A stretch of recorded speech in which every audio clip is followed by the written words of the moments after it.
Good morning, producer Neil. Good morning, Josh. This is Josh Widdicombe on XFM. We're back in London for the first time in a month, and things have changed. Not for the better. For the listeners at home, our studio is opposite a studio for a different radio station, and I'm not saying that their financial model is better than ours. All I'm saying is that they've had the most astonishing refurb I've ever seen in my life. Oh, how would you? Because I can't see it because I've now got my back to it. Not as a point of principle. That's just how I'm sat in the room. How would you describe their studio now, Neil? Well, let me count the number of flat screen TVs. So there's 1, 2, 3, 4, 5, 3 jumbo flat screens. So I would say there's 8 flat screen TVs. I've just noticed that their DJ's got his feet up on the desk while he's texting, as if to rub it in our face. I bet he's got an iPhone 5 as well. Whereas our studio, they've got 6 flat screen TVs. They've got a thing with their logo that's constantly moving. We've got a blanket drawing pinned to the wall.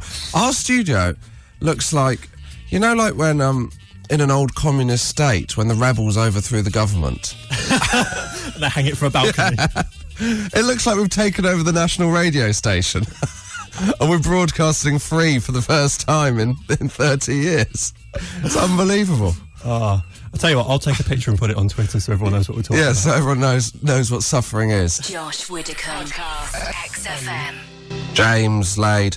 I walked past James at the V Festival. Like they were on stage. Right. And they opened with Sit Down. Talk about going out the blocks too fast. I mean, everyone... You save that, don't you? I'd say you open with Sit Down, then maybe end on Laid.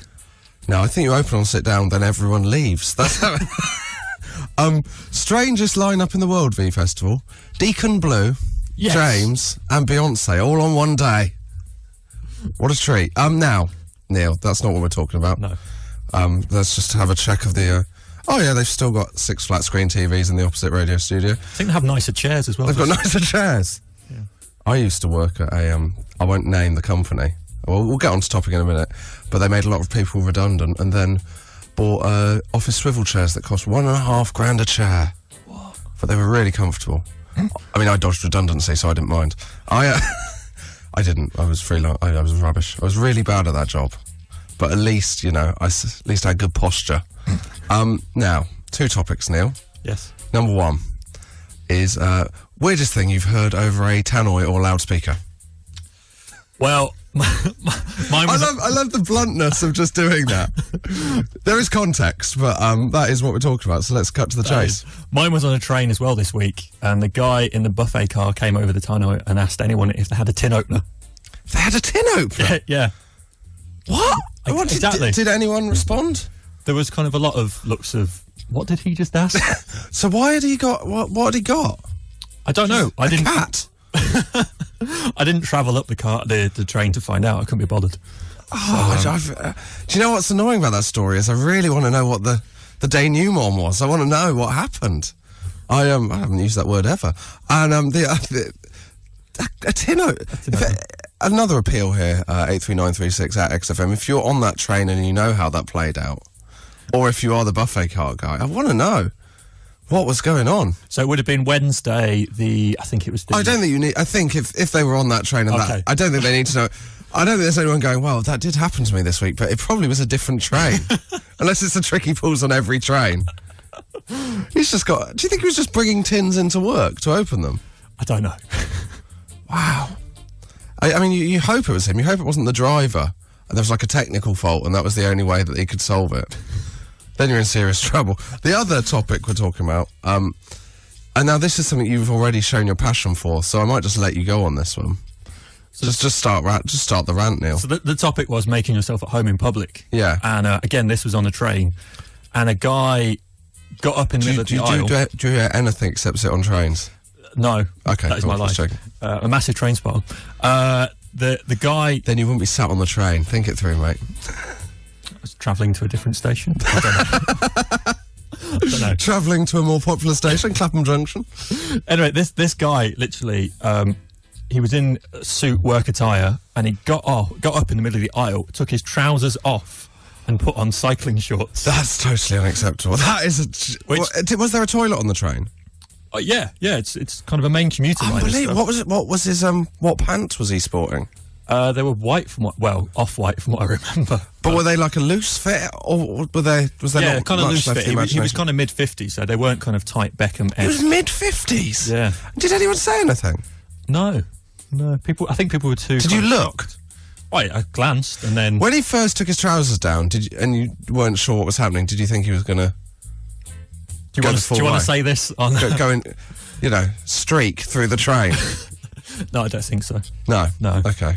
I was just horrified. Yeah. Yeah. I mean, it's going to take some beating, listeners. That's a challenge for you. Josh Widdicombe, XFM. Do I want to know the Arctic Monkeys on XFM? Sort of quite an abrupt end to the song there, Neil. Yeah, I'll be checking that after the show and having a word. Yeah, that was just good of you to shift the blame straight away. That wasn't your fault? Someone else's responsibility. All right, okay, good. Let's make that very clear. Probably the person that was too busy installing TVs in the next radio station. We are talking to Joe Lycett now. Now, Neil said not to include him in this link. I unprofessionally have. Joe Lycett, our regular news hound, here with the news. Good morning, Joe. Good morning, Josh. Good morning, listeners. How are you? Joe? I think it's clear from the delivery of my catchphrase that I'm in a good place. I'm glad you're in a good place. Big news week. A lot of big news stories. What are you going to talk about? Lot of huge news stories. You picked this one, and I can only feel like that this was a slight dig at me, Josh. You texted me and said, "Will you talk about the Comedy Awards?" I imagine the subtext there is you going, "Because you weren't nominated." I'm guessing that's what the subtext. Well, I didn't know that you weren't, Joe. That you want me to be angry about it or something. It's the Foster's Award in Edinburgh for the best Foster's show. Comedy Award, which everyone's eligible for, and I didn't get nominated, but I will not stoop as low as to say that I'm angry about that. No? But I will slag everyone else off. So don't you worry. So who won? Who was nominated? So the winner, there's 3 awards. There's a Best Newcomer, and that went to a lovely chap called John Kern. Yeah, he's amazing. Who does an act where he puts fake ugly teeth in and has this horrible wig on. It's sort of like a Josh Widdicombe tribute. Hey, very good, very funny. So he won the Best Newcomer. Bit cruel. He is a little bit cruel. Yeah, I mean he's not that ugly. And then there's the woman that won the Spirit of the Fringe, which is sort of an award that goes to sort of somebody that's done something in the spirit of the Fringe, which is why it's called Spirit of the Fringe. In previous years, it's gone to things like everyone. It actually went to everyone one year. This that year was it a went real to, cop-out, wasn't it? Yeah, it was a little bit. This year went to Adrienne Truscott. Is that how we say it? Adrienne, maybe? I didn't see her show, but I believe that she spent most of it naked from the waist down. Sort of like a Josh Widdicombe tribute. Hey, very good. So she got Spirit of the Fringe, and then the winner of the main award, which is the biggest award in comedy, really, which you could have been up for. Yeah, we all could have, mate. All right. Why didn't you get nominated? I don't know. When you look at the list of nominees, I think Carl Donnelly, if the award is for gayest dressed straight man, then yeah, all right. Anyone else on that list? What about James Acaster was on that list? Well, James Acaster is on your show, isn't he? A lovely chap.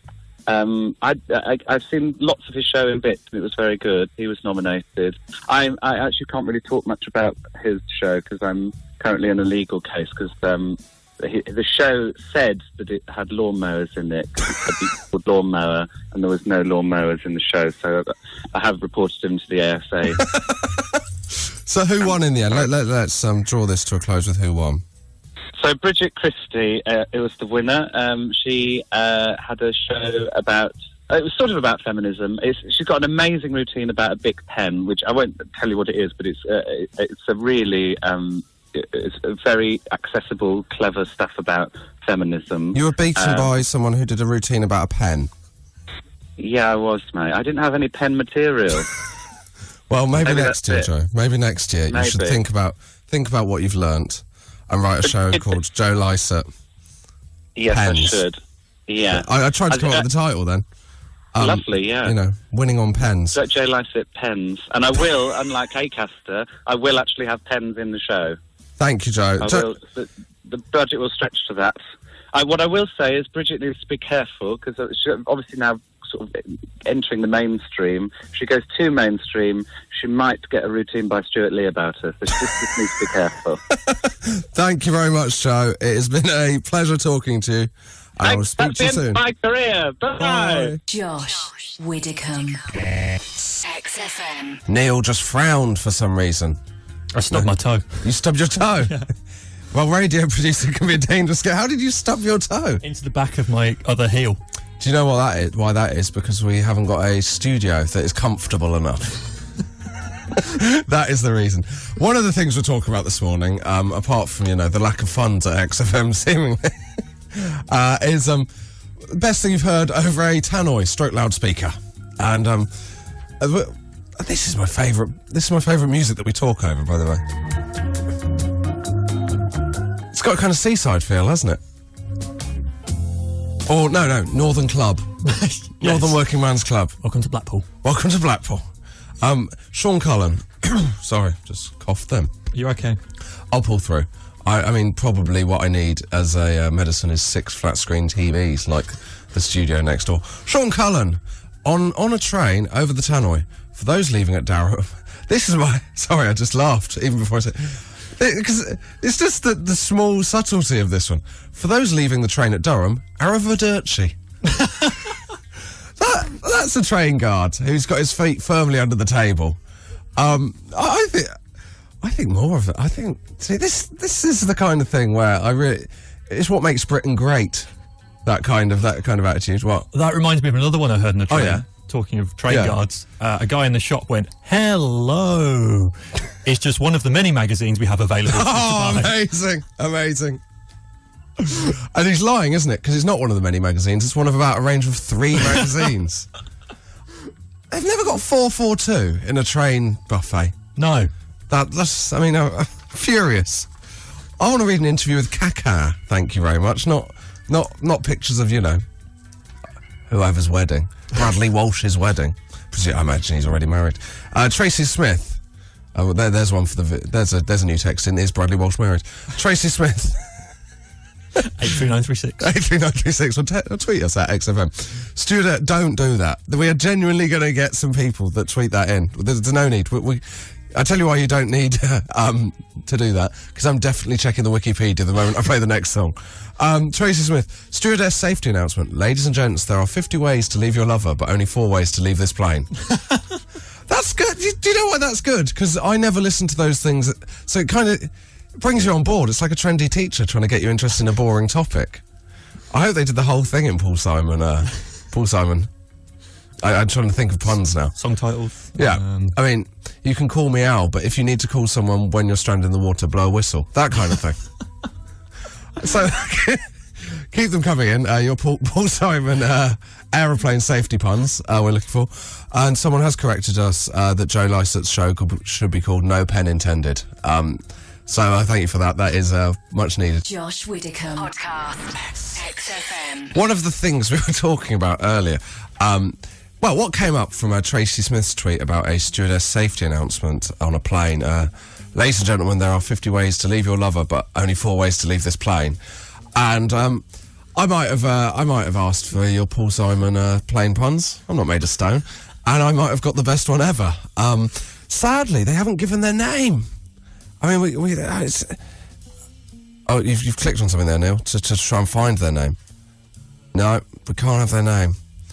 We'll just read it out, and they can know in their heart that they should get the credit for the greatest pun of... Probably the best Paul Simon stroke aeroplane pun of all time, because probably the only one. Quiet please for...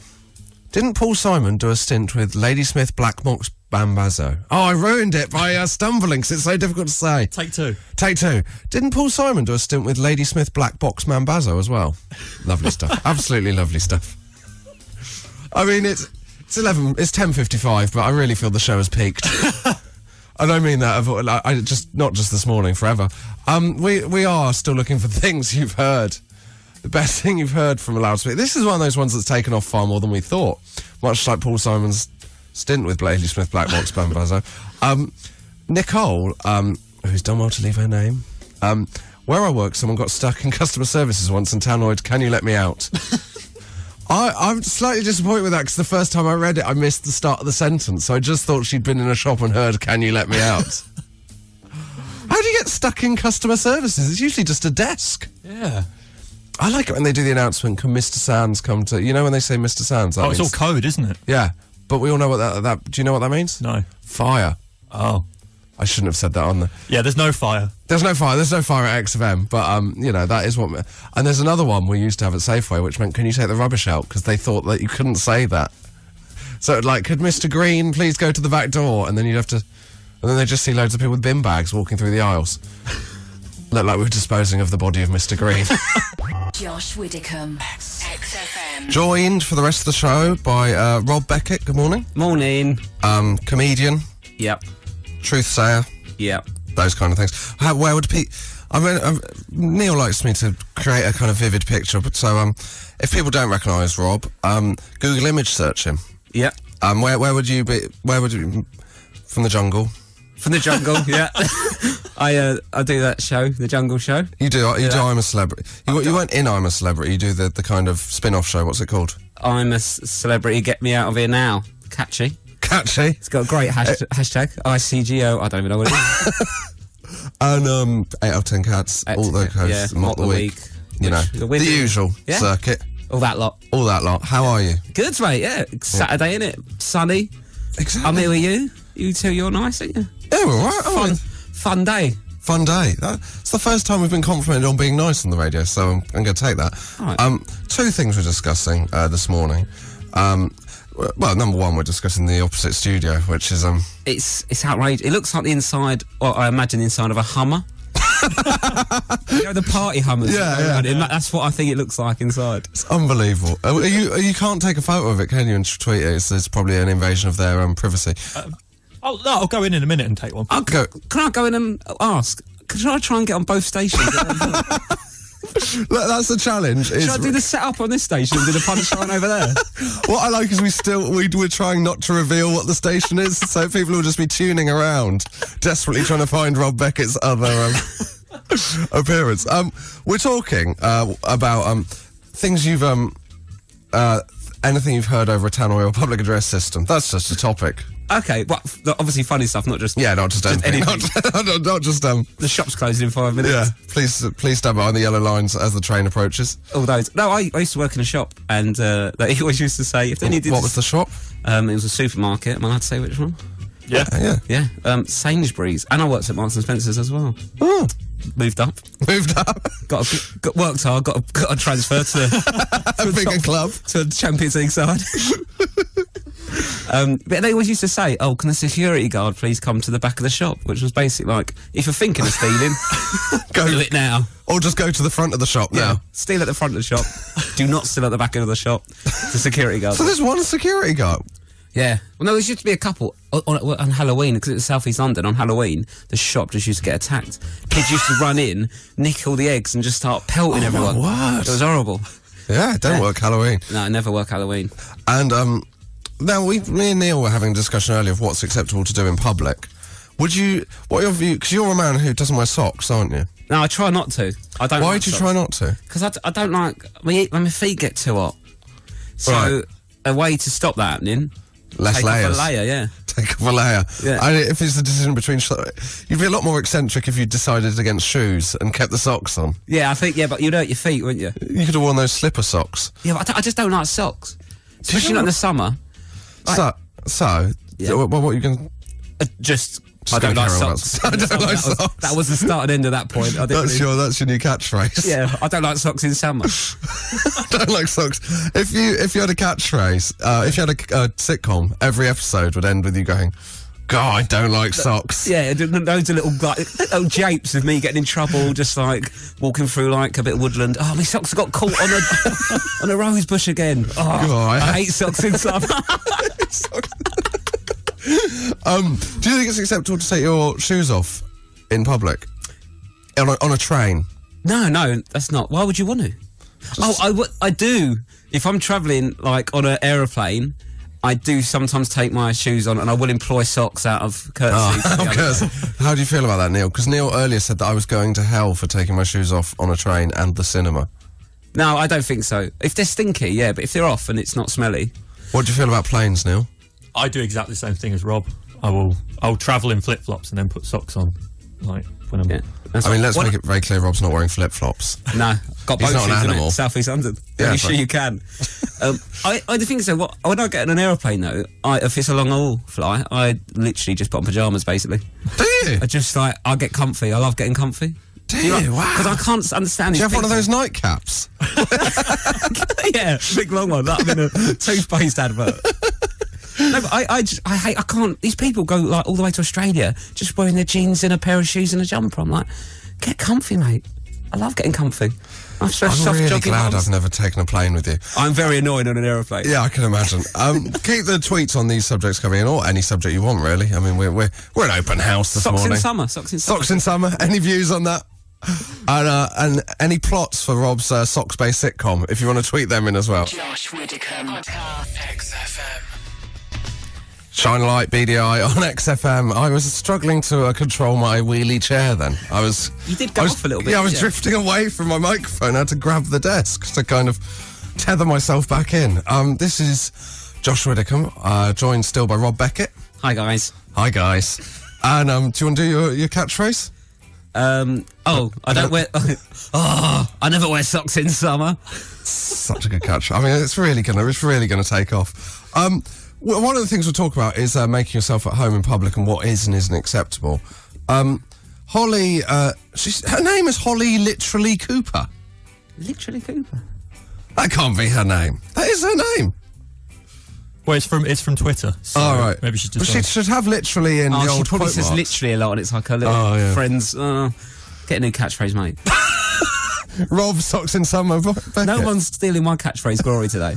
I'm telling you now. Holly, socks in summer Cooper said, I stopped a couple making themselves too much at home when I worked in Wetherspoons. They were spread-eagled on the sofas and they told me to get a life.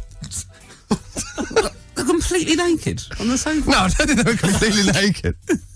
But, well, I don't know, maybe. Spread eagle, that's what they Yeah, I mean, isn't it? Holly would say, this is literally unbelievable. They were literally naked, were they? No, it's just what I'm like. I mean, that's... This, you know when you get one, you go, I think you've made this up. Yeah, Right? I want you to judge this for yourself, Rob. Abby, when I was 16, I got into Primark, PJs, slippers and bedding, took a nap in the store and then put it all back. Absolute nonsense. Is that a dream? It sounds like a rubbish can't be dream. true, can it? But why would you do that? If you're going to do that, I mean, no offence to Primark, but I'm going John Lewis if I'm going to have a kid. That's Egyptian cotton there, isn't it? Not... Well, maybe Primark's such a mess that she thought you could probably, like... Because isn't it kind of famous? I mean, I don't go there myself, but... You've changed. I'm changed. Isn't it famously like everything's everywhere? It looks like a kind of jumble sale. Yeah, it's a bit messy, isn't it? So maybe she thought she could just kind of blend in. I think I'd just get in the She's bed. not a blanket, she's a human. It's not bodies all over the shop, they're just clothes. Maybe it was Michael Jackson's Child, a blanket. Yeah. Abby, if you are, if you want the right to reply, Rob Beckett's accusing you of being a liar. We want more details of this. I want evidence. I want evidence. He's in my little black book with socks. Socks and Abby. I don't do Abby in summer. She is not tweeting in ever again this summer. Please let us know, Abby. Just why? Yeah. Although often in town, when you're like tired in town, I've always thought a good business plan would be like a place where you can just go and sleep for an hour. Yeah. Library's good for that. Is it? Yeah. You hide yourself in the corner of a library. Yeah. No beds, but just put your head down in a book. I mean, I don't do much reading. Rob Beckett is heading the Save Our Libraries campaign. Save our libraries. Are you really into books, Rob? No, I just love a kit. Josh Widdicombe. XFM. Now, Neil, we have a new feature. It's very exciting, Rob. We're unveiling. This is a feature that me and Neil just called Anyone Can Play Guitar after the Radiohead song. We had a lot of dispute over what it should be called, and in the end, it doesn't really matter what it's called. Basically, the premise is I've become slightly obsessed with celebrities that have released singles and you didn't know they'd done it. Okay. And I basically each week I'm going to find one, and then Neil's going to find one. We've got to try and better each other for the most unlikely celebrity single that we can source. Is this the first one then? This is the first one. Now, I think the way we should do this is I'm going to play Rob the song, and you've got to guess who this is. So, shall we play this? Okay, here it is. One day I could see, I believed all we could do would never fail. With silent belief, we were never scared to cry. I mean, I think that's enough of it, isn't it? I mean, I that's... think I get the gist. So, is there any clue at all? Because that is... shall I give him a clue? Well, I did ask you before. All right, it's a sportsman. a sportsman. Okay, it's quite sort of chilled out, so I don't think it's an aggressive sport. Yeah. Good. I've got no idea. Lloyd Griffiths, who's on After 12, is here. Have you got any idea? No, he's... This is really hard. That's not even the debut single. That is the second single. Oh, that's why then. Come on. I want the number one hit. That was the second single by snooker player Peter Ebdon. No. Ebdon. Peter Ebdon. Yeah. Virgo, yeah. John Virgo, Snooker yes. Loopy, I'd accept. That is... Peter Ebdon. Do you know what it's called? It's called The Fall of Paradise. The Fall of Paradise. And there's also a chill out mix. Chill out mix. I don't have it. Oh, is that the drum and bass version?